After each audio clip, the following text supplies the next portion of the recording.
தற்போது சென்னை தலைமைச் செயலகத்தில் தமிழக உயர்கல்வித்துறை அமைச்சர் கே.பி. அன்பழகன் செய்தியாளர்களை சந்தித்து வருகிறார். நேரலையில் பார்க்கலாம். அன்னார் எடப்பாடி பழனிசாமி தலைமையிலே சிறந்த முறையிலே செயல்பட்டு கொண்டிருக்கின்ற இந்த காலகட்டத்தில்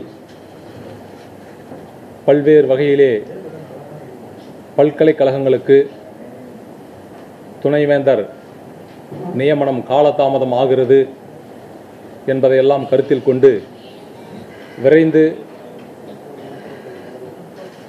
பல்கலைக்கழகங்களுடைய துணைவேந்தரை நியமனம் செய்ய வேண்டும் என்ற எண்ணத்தோடு மாண்புமிகு அம்மாவுடைய அரசானது இன்றைக்கு பல்கலைக்கழக சட்ட திருத்தங்களை கொண்டு வந்து புதிய சட்டத்தை இன்றைக்கு உருவாக்கி இருக்கிறது என்பதை உங்களுக்கு தெரிவித்துக் கொள்கின்றேன்.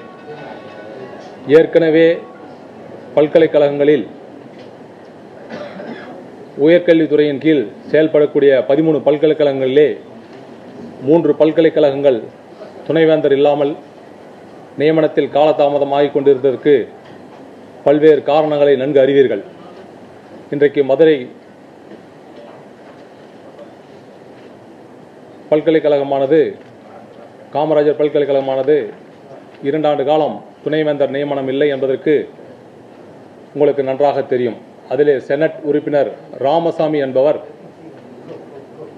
துணைவேந்தர் தேர்தல் குழுவிலே இருக்கின்ற பட்சத்தில் அவர் ராஜினாமா செய்த பிறகு மீண்டும் அந்த செனட் உறுப்பினரை தேர்வு செய்கின்ற பட்சத்தில் ராமகிருஷ்ணன் அவர்கள் தேர்வு செய்யப்பட்டு அதன் பின்பாக இன்றைக்கு புதிதாக இன்றைய தினம் நம்முடைய மேதக ஆளுநர் அவர்கள் மதுரை காமராஜர் பல்கலைக்கழகத்திற்கு புதிதாக செல்லதுரை என்பவரை நியமனம் செய்திருக்கின்றார். அதே நேரத்தில் இன்றைக்கு மெட்ராஸ் யூனிவர்சிட்டி சென்னை பல்கலைக்கழகமானது கடந்த 1.5 ஆண்டு காலமாக காலதாமதத்திற்கு காரணம் என்னவென்றால், தேர்தல் குழுவிலே இருந்த சர்ச் கமிட்டியில் இருந்த சுரேந்திர பிரசாத் அவர்கள் வெளியூர் சென்றுவிட்டு வர காலதாமதமான காரணத்தினால் அதுவும் காலதாமதமாகியது. அதற்கும் இன்றைக்கு துரைசாமி என்பவரை நியமனம் செய்திருக்கின்றார். அப்படிப்பட்ட சூழ்நிலையில் இந்த காலதாமதம் ஏற்படக்கூடாது என்பதற்காக தான் இன்றைக்கு மாண்புமிகு அம்மாவுடைய அரசானது முதலமைச்சராக இருக்கக்கூடிய அண்ணன் எடப்பாடி பழனிசாமியுடைய தலைமையிலே பல்வேறு ஆலோசனைகள்லாம் செய்து இன்றைக்கு பல்கலைக்கழக சட்ட திருத்தத்தை அவசர சட்டமாக இன்றைக்கு பிறப்பிக்கக்கூடிய சூழ்நிலை ஏற்பட்டிருக்கிறது. அதன் அடிப்படையிலே பார்க்கின்ற பொழுது உயர்கல்வித்துறையின் கீழ் 13 பல்கலைக்கழகங்கள் இருக்கிறது. அது சென்னை பல்கலைக்கழகத்தை தவிர மீதி 12 பல்கலைக்கழகங்களுக்கு இந்த சட்டமானது பொருந்தும். சென்னை பல்கலைக்கழகத்தை பொறுத்தவரை நாம் பார்த்தோம் என்றால், அவசர சட்டம் வெளியிடுவதற்கு மத்திய அரசின் உள்துறை அமைச்சகத்தினுடைய மூலமாக மாண்புமிகு குடியரசுத் தலைவர் அவர்களுடைய முன் அனுமதி பெற வேண்டும். இது தொடர்பாக பின்னர் தனியாக அந்த சட்ட திருத்தத்தை கொண்டு வருவதற்கான முயற்சி தமிழக அரசானது மேற்கொள்ளும் என்பதை இந்த நேரத்தில் உங்களுக்கு தெரிவித்துக் கொண்டு, மீதம் இருக்கக்கூடிய இந்த 12 பல்கலைக்கழகங்களுக்கும் இன்றைக்கு துணைவேந்தர் நியமனத்திற்கு 3 அல்லது 5 நபர்கள் அடங்கிய தேர்தல் குழு அமைப்பதற்கான வழிவகையெல்லாம் இன்றைக்கு தெளிவுபடுத்த நான் விரும்புகிறேன். உச்ச நீதிமன்றம் ஒன்று மேதக ஆளுநர் அவருடைய நியமனமாக நியமிக்கக்கூடியவர் உச்ச நீதிமன்றம் அல்லது உயர்நீதிமன்ற ஓய்வு பெற்ற நீதிபதி அல்லது சிறந்த கல்வியாளரை ஆளுநர் நியமன உறுப்பினராக மேற்கொள்ளப்படும்.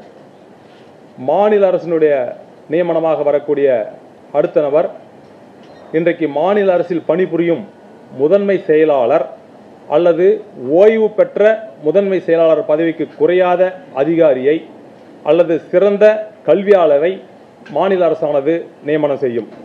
மூன்றாவதாக, சிறந்த கல்வியாளரை பல்கலைக்கழக அதிகார அமைப்புகளின் நியமன உறுப்பினராக நியமனம் செய்வதற்கு 12 பல்கலைக்கழக சட்டங்களிலும் திருத்தம் மேற்கொள்ளப்பட்டுள்ளது என்பதை இந்த நேரத்திலே தெரிவித்துக் கொள்கிறேன்.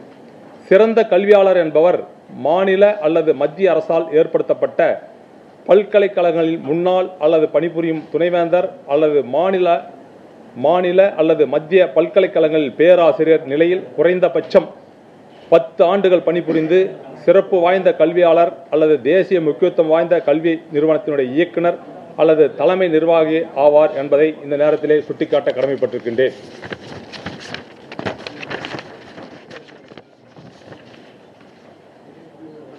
மேலும் இன்றைக்கு கால வரைமுறை இல்லாத காரணத்தினால் தொடர்ந்து காலதாமதம் ஏற்பட்டு கொண்டிருக்கிறது. ஆகவே ஒரு பல்கலைக்கழகத்தில் துணைவேந்தருடைய கால அளவு முடிகின்ற பட்சத்தில் 6 மாதத்திற்கு முன்பாக சர்ச் கமிட்டி தேர்தல் குழு அமைக்கப்பட வேண்டும் என்பதை இந்த சட்ட திருத்தத்தில் கொண்டு வந்திருக்கின்றோம். அதே வேளையில் அந்த குழு ஆனது அமைக்கப்படுவதற்கு 2 மாத காலத்திற்குள்ளாக அங்கே செனட் சிண்டிகேட் உறுப்பினர்களை தேர்வு செய்ய வேண்டும். மீதம் இருக்கின்ற 4 மாதத்திற்கு முன்பாக மேதக ஆளுநரிடம் அந்த தேர்தல் குழு 3 பேர் தேர்வு செய்யப்பட்டு அந்த கமிட்டிக்கு ஒப்படைக்க வேண்டும்.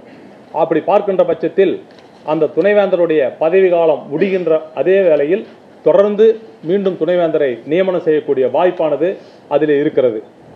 அப்படி பல்வேறு சூழ்நிலை காரணமாக அந்த காலதாம 4 மாத காலத்திற்குள்ளாக அந்த தேர்தல் குழுவில் இருக்கக்கூடிய சர்ச் கமிட்டியில் இருக்கக்கூடிய நபர்கள் 3 பேர் நபர் கொண்ட பட்டியலை மேதக ஆளுநரிடம் கொடுக்கவில்லை என்றால் மேதக ஆளுநர் அந்த குழுவிற்கு கூடுதலாக நேரம் ஒதுக்கி தரலாம், அல்லது அந்த குழுக்களை கலைத்துவிட்டு மீண்டும் ஒரு குழுவை அமைப்பதற்கு மேதக ஆளுநர் அவர்களே முடிவெடுத்துக் கொள்ளலாம் என்பதை இந்த சட்டத்திருத்தத்தில் கொண்டு வந்திருக்கின்றோம். அதோடு மட்டுமில்லாமல் இன்றைக்கு துணைவேந்தருடைய கல்வி தகுதியானது நிர்ணயம் செய்யப்பட்டு அதை அரசிதழில் துணைவேந்தருடைய கல்வி தகுதி குறித்து அறிவிப்பானது மேதக ஆளுநருடன் கலந்து ஆலோசித்து வெளியிடப்படும் என்பதையும் இந்த நேரத்தில் நான் சுட்டிக்காட்ட கடமைப்பட்டிருக்கின்றேன். அதோடு மட்டும் இல்லாமல் இன்றைக்கு துணைவேந்தர் பணியிடம் காலியாகும் தேதிக்கு 6 மாதத்திற்கு முன்பாகவே இன்றைக்கு தேர்தல் குழுவிற்கான உறுப்பினர்கள் நியமனம் செய்வதற்கான ஏற்கனவே நான் குறிப்பிட்டது போல ஆளுநர் பணியை ஆளுநர், அரசு மற்றும் பல்கலைக்கழக அதிகார அமைப்பு ஆகியோரால் துவங்குவதல் குறித்து ஏற்கனவே நான் சொல்லியது போல துவங்க வேண்டும் என்பதையும் அதிலே குறிப்பிடப்பட்டிருக்கிறது. நான் ஏற்கனவே குறிப்பிட்டது போல 4 மாத காலத்திற்குள்ளாக அந்த குழுவானது அந்த உரிய நபர்களை தேர்வு செய்து மேதக ஆளுநரிடம் ஒப்படைக்க வேண்டும் என்பதையும் இந்த நேரத்தில் சுட்டிக்காட்டி, தேர்தல் குழு அமைக்கப்பட்ட தேதியிலிருந்து 4 மாதத்திற்குள்ளாக அக்குழுவானது ஒப்படைக்கின்ற பட்சத்திலே இப்பொழுது காலதாமதமாகியது போல வரும் காலகட்டங்களில் இது போன்ற காலதாமதம் இல்லாமல் ஒரு பல்கலைக்கழகத்துக்கு தொடர்ந்து துணைவேந்தர் பணியாற்றுகின்ற வாய்ப்பை உருவாக்குகின்ற வகையிலே மாண்புமிகு அம்மாவுடைய அரசானது இன்றைக்கு அதற்குண்டான வழிவகையை செய்திருக்கிறது என்பதை உங்களிடம் தெரிவித்துக் கொள்வதிலே மகிழ்ச்சி அடைகின்றேன். அண்ணா பல்கலைக்கழகத்தை பொறுத்தவரை மேதக ஆளுநர் அவர்கள் அந்த 3 பேர் தேர்தல் குழு சர்ச் கமிட்டி கொடுக்கப்பட்ட 3 நபர்களையும் பார்க்கின்ற பொழுது கிட்டத்தட்ட 7,34,000க்கு மேற்பட்ட மாணவ மாணவிகள் இன்றைக்கு அந்த அண்ணா பல்கலைக்கழகத்திற்கு கீழ் இருக்கக்கூடிய கல்லூரிகளிலே படித்துக் கொண்டிருக்கின்றார்கள். ஆகவே அவர் அந்த 3 பேர் நபர் பட்டியலை பார்த்து நேற்றைய தினம் இன்டர்வியூ செய்கின்ற பொழுது இந்த 7,34,000 மாணவர்களை இன்றைக்கு அவர்களை பாதுகாத்து அவருடைய கல்வித்தரத்தை உயர்த்துகின்ற வகையிலே இவர்கள் தேர்வு செய்கின்ற பட்சத்தில் அந்த 3 நபர்களுக்கும் இன்றைக்கு அது போன்ற தகுதி குறைவாக இருக்கிறது. ஆகவே பின்பு மீண்டும் ஒரு முறை அந்த தேர்தல் குழுவிடம் சொல்லி மற்ற நபர்களை தேர்வு செய்து கொடுத்த பிறகு அதை பார்த்து நல்ல நபர்களை தேர்வு செய்ய வேண்டும் என்ற எண்ணத்தோடு மேதக ஆளுநர் அவர்கள் குறிப்பிட்டிருக்கிறார்.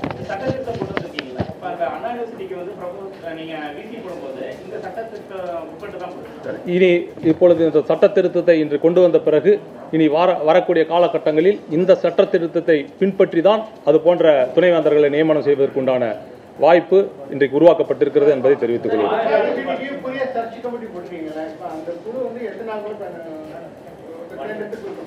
புதிய சர்ச் கமிட்டி இன்னும் போடப்படவில்லை.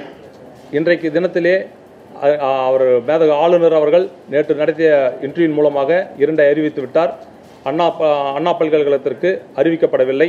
ஆகவே இதற்கு மேலாக தான் புதிதாக கமிட்டி அமைக்கப்பட்டு கூடிய விரைவிலே 3 மாதமோ 4 மாதத்திற்குள்ளாக தேர்வு செய்து கண்டிப்பாக புதிய துணைவேந்தரை அண்ணா பல்கலைக்கழகத்துக்கு நியமனம் செய்து இன்றைக்கு பல்கலைக்கழகங்களில் 13வது இடத்திலும் கல்லூரி இன்றைக்கு அண்ணா யூனிவர்சிட்டியிலே இன்றைக்கு 6வது இடத்திலும் அண்ணா யூனிவர்சிட்டி இன்றைக்கு 6வது இடத்திலே பெற்றிருக்கிறது. அதை மேலும் உயர்த்துகின்ற வகையிலே மாண்புமிகு அம்மாவுடைய அரசானது தொடர்ந்து செயல்படுத்தும் என்பதை இந்த நேரத்தில் தெரிவித்துக் கொள்கிறேன்.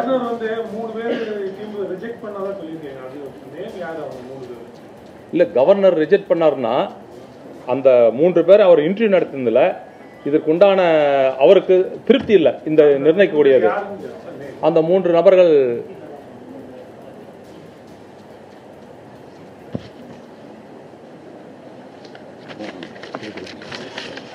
மோகன் அப்படின்ட்டு ஒருத்தர், எபினேஸ்வர் ஜெயக்குமார்ன்ற ஒருத்தர், கருணாமூர்த்தின்ற ஒருத்தர்.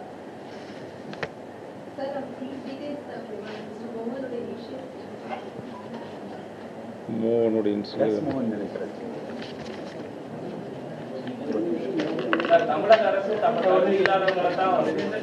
எது இல்ல இல்ல அப்படி இல்ல, அவர்கள் கூட அவரை வந்து எதிர்பார்த்த அளவுக்கு அவங்க கிட்ட இல்லைன்னு நினைக்கிறேன். தகுதியா அவர் ஐஐடியில் ஒர்க் பண்ணிட்டு இருக்காரு.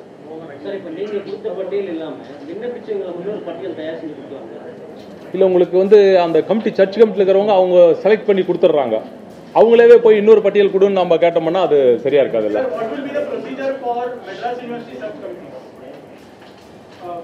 it will be something similar on the same line. Madras university search committee வந்து சான்சலர் நாமினி ஒருத்தர், சிண்டிகேட் நாமினி ஒருத்தர், செனட் நாமினி ஒருத்தர். அதுக்கு அப்ளை ஆகும் இனிமேல் ஃபியூச்சர்ல அதுவும் அப்ளை ஆகும். அதுக்கு உட்பட்டு தான் போட்டாங்களா மேடம்? இல்ல ஆல்ரெடி கமிட்டி போட்டது இதுல தான் போட்டிருக்கு. அது நேத்திக்கு ஆர்டர் இஷ்யூ ஆயிடுச்சு. இன்னைக்கு அவங்க நேத்திக்கு ஆர்டர் போட்டு அவங்க இஷ்யூ பண்ணிட்டாங்க என்ட்ரி முடிஞ்ச உடனே. இன்னைக்கு இருந்து இது சட்டம் இருக்கும். பொதுவா வந்து இந்த துணைவேந்தர் நியமனத்துல இவ்வளவு ரகசிய ஆளுநரோட நேர்காணல் நடத்திருக்காங்க. அது அவர் தான் பொதுவாக செய்தி அறிக்கை வெளியாகும். நீங்க அமைச்சரை நீங்க வந்து வெளியிடுறீங்க. இதுல 3 பேரை ரிஜெக்ட் பண்ணிருக்காங்க. இந்த அரசியல் சார்ந்த நிகழ்வுகள் இருக்கு. ஏன்னா அண்ணா யூனிவர்சிட்டியை பொறுத்தவரை பாரதிய ஜனதா சார்ந்த அவருக்கு ஆதரவாக இருக்கக்கூடிய ஒரு துணைவேந்தரை நியமிக்கிறதுக்கான முயற்சி தான் ஈடுபடுறாங்க ஒரு குற்றச்சாட்டு பொதுவா இருக்கு. அது போன்ற குற்றச்சாட்டு தவறானது. அண்ணா யூனிவர்சிட்டியை பொறுத்தவரை அவருக்கு ஆதரவானவரை நியமிக்க வேண்டும் என்ற எண்ணம் அவருக்கு கிடையாது.